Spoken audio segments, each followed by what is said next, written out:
What's up, y'all? It's your girl, Katina, and I'm back with another review. This is my review for Married at First Sight. This is season 12, episode 14, I think. Or it might be 14, episode 12. I don't know. Y'all will see it in the description. So let's go ahead and get into it. Hold on, let me do something real quick. Okay, yeah.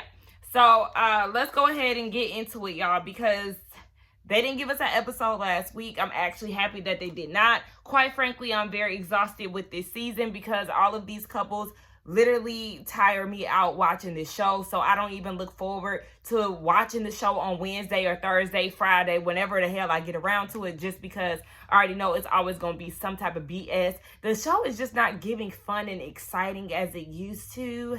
It's more aggravating and becoming more of an obligation because I started something and you all do enjoy the reviews X, Y, and Z, you know? But it's okay. I'm going to push through and I'm going to go ahead and review because some of the scenes or some of the interactions they did make me laugh or whatever, but it's just kind of like, in our reality, I can go without y'all. I had to make sure I had nothing in my teeth because I was eating broccoli earlier. And make sure again. Anyway, let's go ahead and get into this episode. We pick up where we left off 2 weeks ago with Olajuwon and Katina having that blow up about the app. So she leaves their apartment to go down and talk to Jasmina and Michael. And she said that it's not with Olajuwon, it's not about her feelings. It's more so about what she did. To me, that's unacceptable because, again, Olajuwon, you're definitely doing way too much. And I feel like this camera is way too close to me. So let me back it up a little bit. Hold on. Okay. Anyway, yeah, I do feel like that's unacceptable because, as I said before, you're not trying to hear her out. You're just more so upset because the app is there. Now, it will be different if you open the app and you've seen that she was interacting with some guys or she just currently got matched up with someone, then that's when you are more valid to feel some type of way compared to just seeing the app on her phone and she hasn't had any type of activity on it like she said she had forgot. So now she's wondering if he's going to do it again as far as, you know, his aggression, his tone, things of that nature. His tone is something that's very off-putting to her, and she is questioning whether or not she wants to deal with that forever.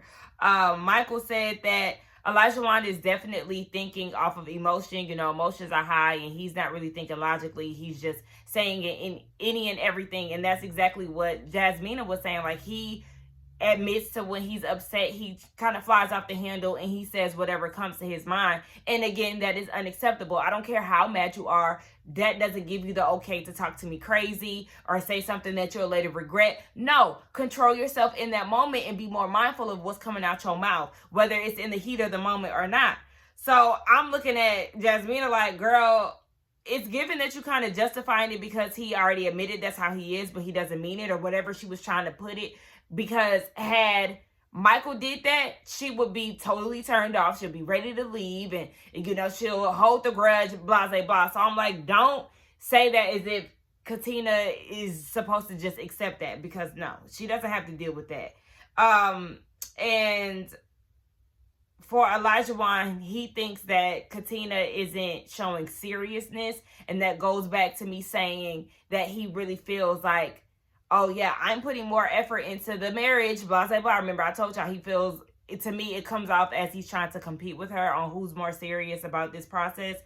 So anyway, moving on to Olajuwon and Michael. Michael goes down and talks to Olajuwon, and Olajuwon doesn't want to hear what she has to say unless she's coming with full responsibility, accountability, and understands his side of things.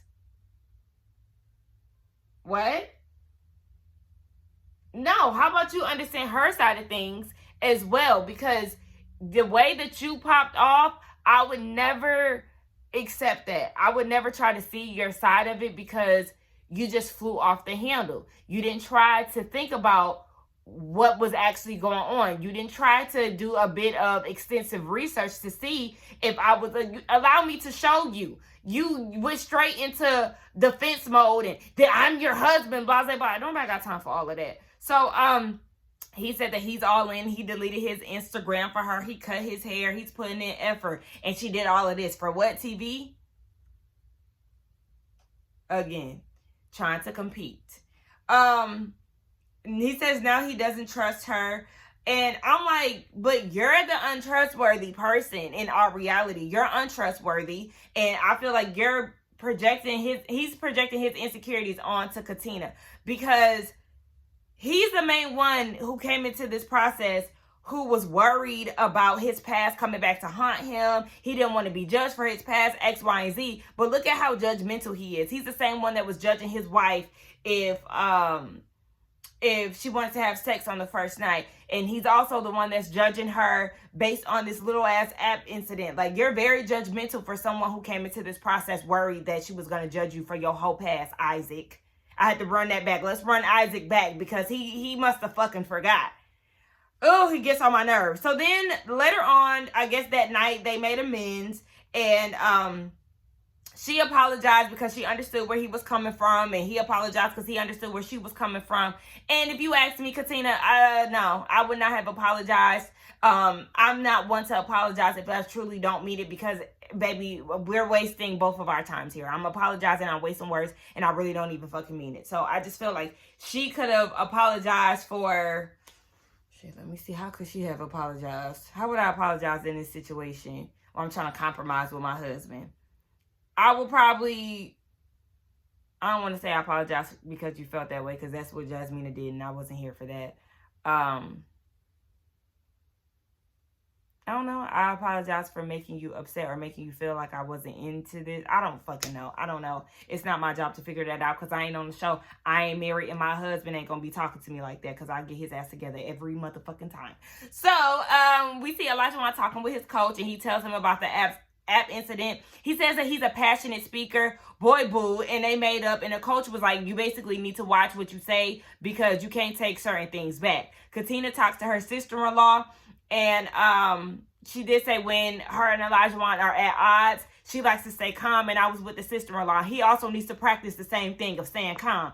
And she's trying to figure out if she can wait on him to get his, tone together and things of that sort. But like I said, I already know they're going to say yes on decision day. And if they don't, then that's when I'll actually be surprised. So later on, they make tacos, and they're making nice with each other. And Elijah talking about, we came a long way. It's great. I'm happy we met. I love our marriage. And it was giving nothing but fake. So we're going to move on to Jasmina and Michael. Jasmina doesn't know how to drive. And I said, girl, what? As a grown woman going on 30, you don't know how to drive, sis? What? She's taking the train back and forth to work. He's trying to give her some pop quizzes with flashcards and all of that. So then later on, we actually see that they actually go to an empty parking lot. He tries to teach her how to drive. And I was with Michael because the whole reason why he's trying to do this is because a lot of the errands are going to fall back on him. And I said, I know that's right, honey. Listen, go ahead and teach her how to drive so she can go ahead and go to the store and get Feeny food and drop him off at daycare and all of that on her own. Girl, what? So, speaking of Feeny, why did they have that dog in that small ass basket? I said, what? Y'all could just see him constantly moving around in the back because they got him in this small basket and baby just trying to figure it out. So she does acknowledge that they are getting a lot closer, but the affection isn't there yet. I said, y'all need to do more romantic things. Y'all operate as friends, and that may be the direction that they're trying to go on, but it's just like y'all just need to give more romantic vibes. Even when they tried to do their 1-year anniversary, I told y'all Jasmina did a lot of laughing. Like, y'all need more romance. I don't know if she's just uncomfortable. We know that she obviously just isn't into him at this time, but is the effort being put there to actually try to get romantic with each other? I'm not seeing it. We see that Michael talks to his sister, and he did say that him and Jasmina are finally on the same page for the first time throughout this process. And he said this is the longest that he's ever held out physically with someone. And his sister was like, look, you just gonna have to go in there, try little things. You ain't have to go in for the kill, but just inch your way up to it. And that's what I'm saying. Y'all have to really start doing intimate things in order to get that spark going, get them tingling down there. You know what I'm saying? So he did say, though, that he feels like the efforts need to be reciprocated. He's opened up about, the past, the traumas that he's experienced and things of that nature. And I told y'all, it's obvious that Jasmina is not putting the same effort in. He has been very vulnerable. He has been crying. He's done those type of things. Whereas I haven't seen anything from Jasmina that shows that she is really trying her best to open up. He's been putting in more effort, if you ask me. So we see Jasmina and her mama talking, and she also says that they are in a good place without any tension. And the mama is like, okay, what's the pros and cons? The pros is that the communication is getting better and that he's doing a lot of texting throughout the day. They talk when they're at home. But the con is that she is not seeing it romantically for him. She said that she's open to the feeling, it just isn't there. And if the feeling isn't there, then she is going to say no on decision day. We later on see that I slurred that whole thing, but we later on see that he cooks for her, and they agreed that the path that they're going down could lead to an emotional connection. Michael did say he didn't feel like he was given 100% earlier on in the process, but it was more so during that time him pointing the finger instead of looking at what he could have done to better the situation. So moving forward, he's going to do what he can just to make it work.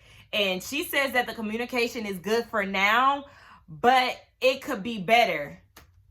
So when are you going to start looking at yourself and seeing the things that you could do better, Jasmina? Because I'm just so confused as to why she thinks that she has really been putting in all this effort. And in all reality, I have not really seen her do nothing but give us dry complaints, controlling conversations, and just... Don't get me wrong, we like to see the bubbly, laughing, joking Jasmina. But when it comes down to being vulnerable, you are not there. Y'all put in the comments, please, if y'all seen her have moments of being vulnerable, please refresh me. Because I did cannot recall a time where I've seen her just be like, oh my gosh, Jasmina, thank you so much for opening up, blah, blah, blah. Like, I just have not seen that out of her. Oh. That water's hitting. It's kind of hot in here, and I'm thirsty. Anyway, we moving on to Steve and Noi. So, Noi wants Steve to be more responsible and be a part of Sushi's life, so they go and give him a bath at this place. I said, was this place Steve's homeboy's job? Because the way he came in and gave him dap and all of that, I said, do you know him? I was kind of confused. But yeah, she was like, she want her 3 kids, so she wants to know if he has what it takes. And Steve was like, girl, I done had dogs before. I just travel a lot, so I don't have one right now. Like, I know how to take care of a damn dog, girl. Later on, they get down to the house, and he's like visibly annoyed of her bossing him around, like, trying to tell him what to do. And she thinks that she doesn't have to do any housework because she's working all day. And I feel like housework is definitely a team effort. Steve ain't working, so yeah, you definitely do need to be doing some housework. But, Noi, if you dirtying up dishes, it's just as much as your job or your responsibility to wash the dishes too. You know what I'm saying? So it's just like, it's a team effort for me. She keeps throwing out how he's not working in the midst of this whole conversation. And she thinks that he focuses on what she's not doing compared to what he's not doing. And I could see how that could be annoying. So we see that they're having a conversation later on. I guess like after the cameras went down, they still have that one camera in the corner that be recording that all type of night. I said, damn, so even if they want to have sex on the couch, the camera was going to catch it, child. Just, ooh-wee. Anyway, Noi said that she's not ready to move in after decision day. And she said, what's the rush? I said, what's the rush?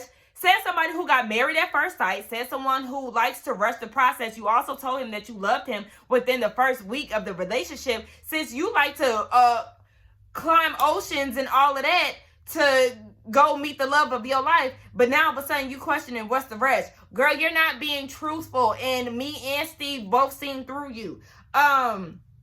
You need to be honest about how you feel about his finances and things like that. Because she'll say something like, I'm just not ready to combine my life. Okay, but then you're also not ready to elaborate on that when we already know that your issue is his financial situation and the fact that he's unemployed. So we see that, I was about to say Siri. Noi goes and talks to her sister, brother, Sriracha, I'm not saying that to be disrespectful, but I know she addresses him as her brother sometimes, and then we also know that the alter ego Sriracha is in the building, so she talking to her sister right now.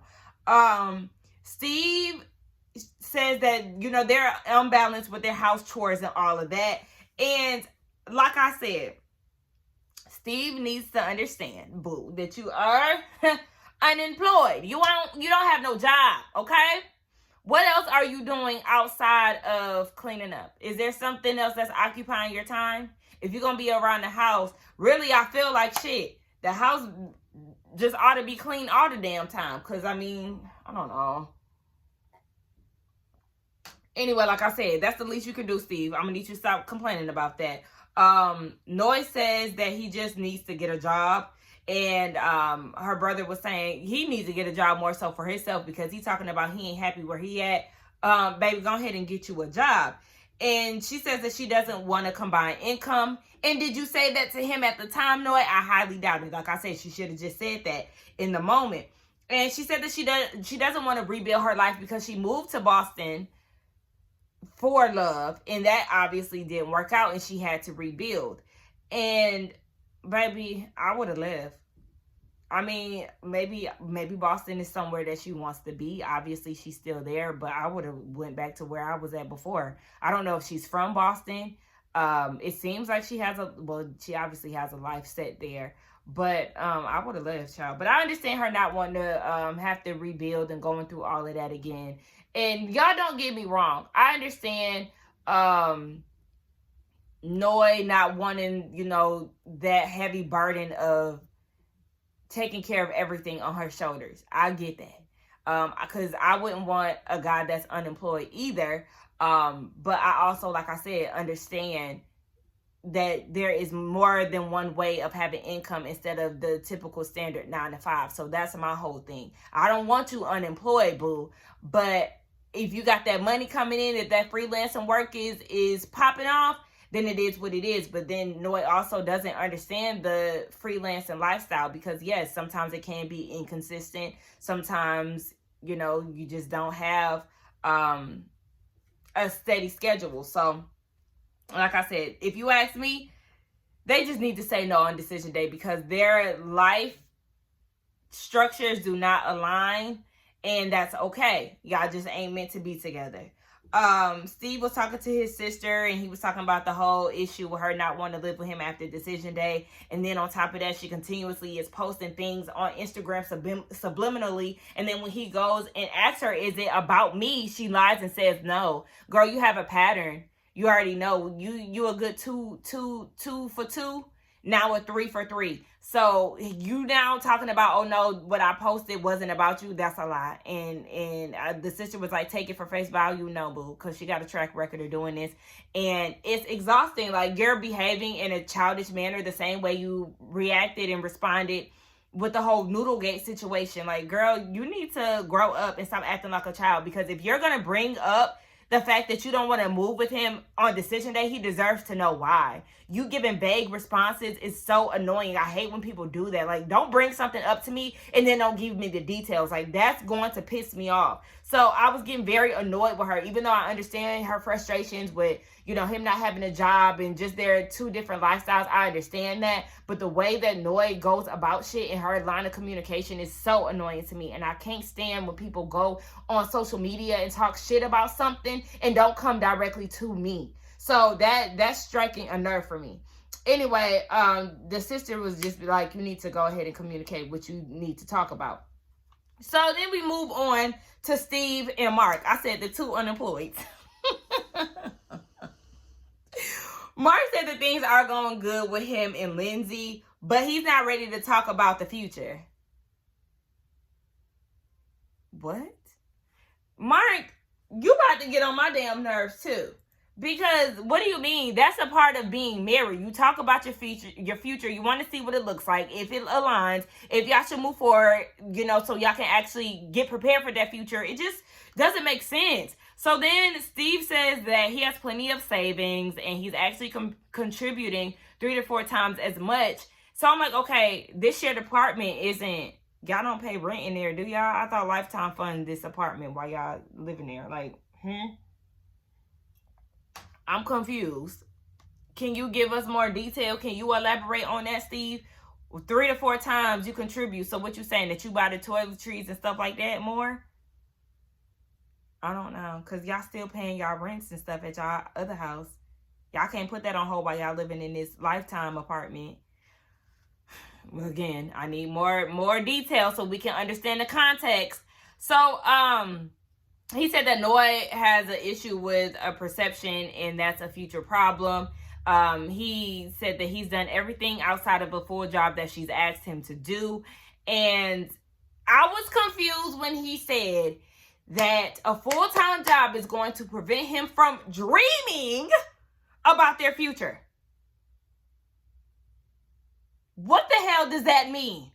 Because you know what? I got a full-time job and I still daydream and dream about what the hell I want my future to look like. It's called multitasking. See, you're not making no sense, and you're really starting to get on my damn nerves at this point, because what the fuck does that mean? And this is just where you start to lose me, honey. He said that he wants to know if getting a full job is going to lead to them getting a house. Duh, why not? Or if she just wants material things.